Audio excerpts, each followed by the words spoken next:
38 साईजचा blouse cutting करणार आहोत। 14.5 इंच उंचीमध्ये 1 इंच वाढवून 15.5 इंच उंची घ्यायची आहे। शोल्डर 6 इंच आणि मोंढा उंची 6.5 इंच, तसेच छातीचा तिसरा भाग 9.5 इंच, त्यामध्ये 2 इंच मार्जिन घ्यायचं आहे। कमरघेर 32चा तिसरा भाग 8 इंच, 1 इंच टक्ससाठी आणि 2 इंच मार्जिन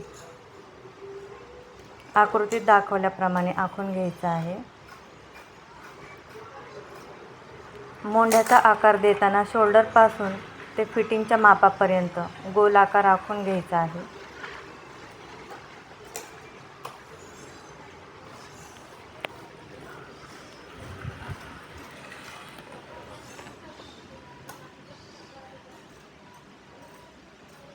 पाठीमागील भाग कट करून घ्यायचा।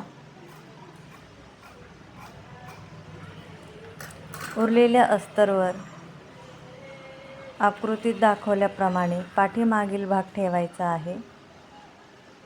1 ते 1.5 इंच मार्जिन सोडून पाठीमागील भाग आखून घ्यायचा आहे।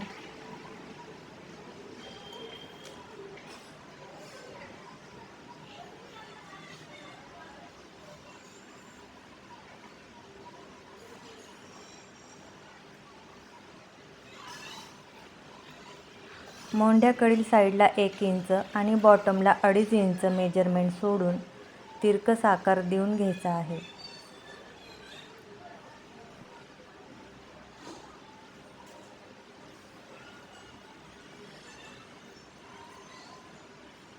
सहा इंच शोल्डर घेऊन 2.5 इंच गळा रुंदी घ्यायची आहे।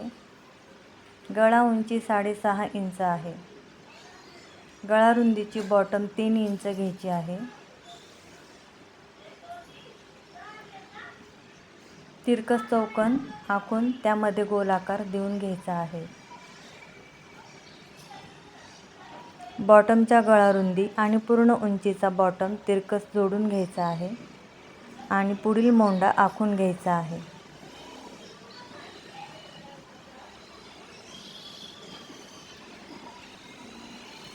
पुढील मोंढा अर्धा इंच ते पाऊण इंच आतमध्ये गोलाकार आखून घ्यायचा असतो।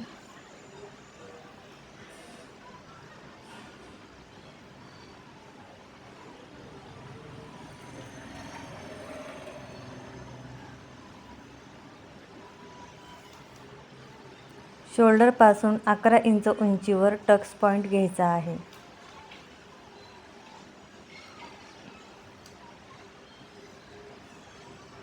पूर्ण उंची बॉटमपासून 1.5 इंच खाली एक्स्ट्रा मार्जिन घ्यायचे आहे।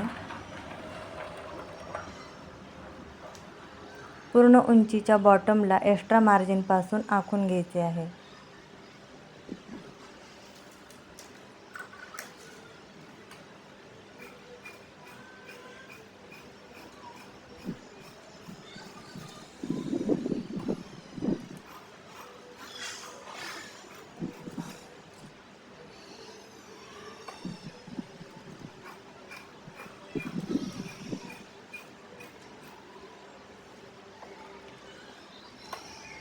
पुढील भागाच्या या ड्राफ्टवर आपण 1 टक्स ब्लाऊज, 4 टक्स ब्लाऊज आणि प्रिन्सेस कट ब्लाऊज यांचं कटिंग करू शकतो। हा ब्लाऊज फिटिंगला एकदम शेपमध्ये बसतो।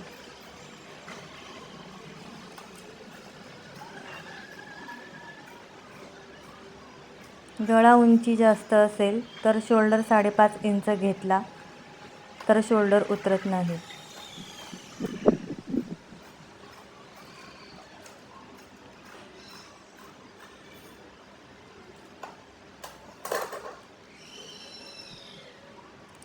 हुक लूपच्या साईडला टक्सपासून अर्धा इंच आणि फिटिंगच्या साईडला 2 ते 2.5 इंच मेजरमेंट सोडून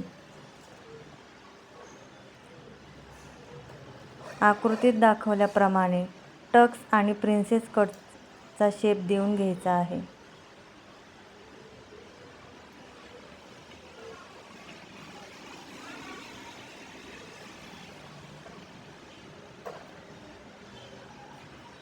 फिटिंगच्या साईडला 2.5 इंच आणि हुकलूपच्या साईडला आपण जे 1 इंच एक्स्ट्रा मार्जिन घेतले होते ते या टक्समध्ये मायनस होणार आहे.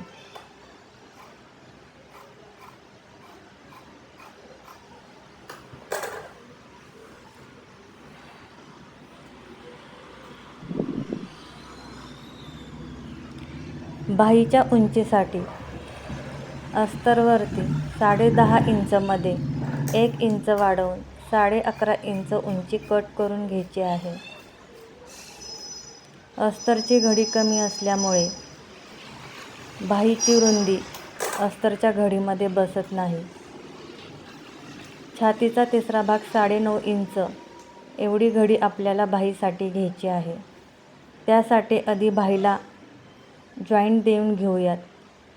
जॉईंट दिल्यानंतर बाहीची कटिंग करायची आहे.